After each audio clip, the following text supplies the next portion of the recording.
Kisah Sunan Muria adu sakti untuk mendapatkan si cantik Dewi Roroyono. Gadis molek itu bernama Dewi Roroyono. Kini, putri Sunan Ngerang ini sudah menginjak usia 20 tahun. Sang ayah memiliki niat merayakan ulang tahun putrinya itu. Sunan Ngerang bukan orang sembarangan. Beliau adalah guru orang-orang penting pada zamannya. Para muridnya antara lain Sunan Kudus, Sunan Muria, Adipati Pathakwarak, Kapa dan adiknya Gentiri. Diceritakan bahwa Sunan Ngerang adalah seorang ulama yang disegani masyarakat karena ketinggian ilmunya. Beliau tinggal di Juana, Sunan Ngerang mengundang murid-muridnya untuk syukuran 20 tahun putrinya itu. Selain murid, tetangga dekat juga diundang, demikian pula sanak kadang yang dari jauh.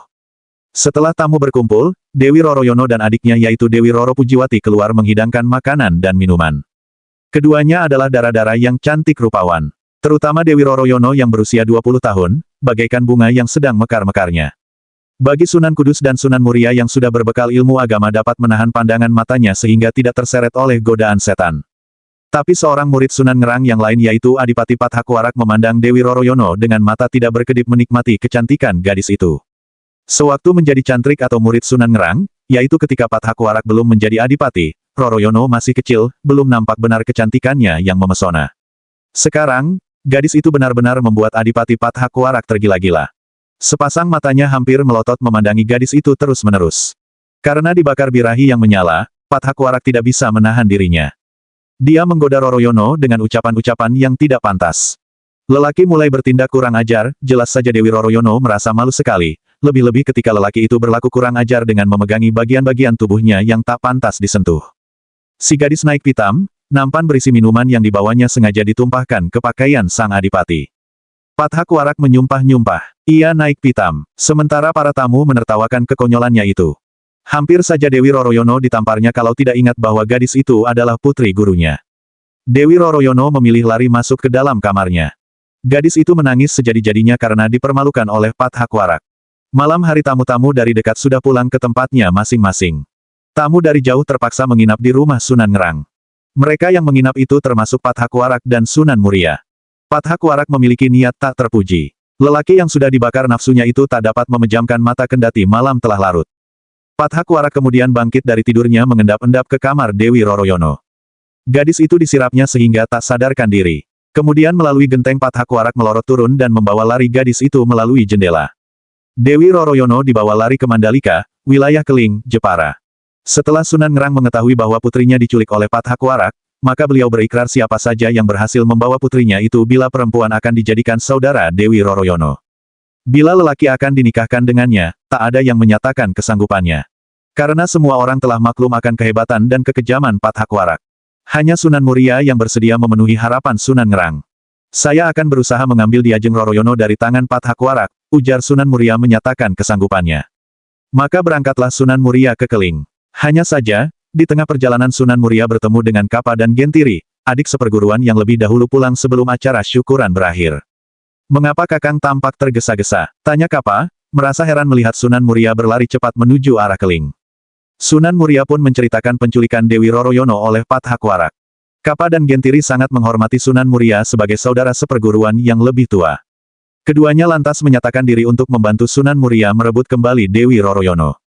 "Kakang sebaiknya pulang ke Padepokan Gunung Muria. Murid-murid Kakang sangat membutuhkan bimbingan. Biarlah kami yang berusaha merebut Diajeng Roroyono kembali. Kalau berhasil Kakang tetap berhak mengawininya, kami hanya sekadar membantu," demikian janji Kapa. "Aku masih sanggup merebutnya sendiri," ujar Sunan Muria. "Itu benar, tapi membimbing orang memperdalam agama Islam juga lebih penting, percayalah pada kami. Kami pasti sanggup merebutnya kembali," desak Kapa. Sunan Muria akhirnya meluluskan permintaan adik seperguruannya itu.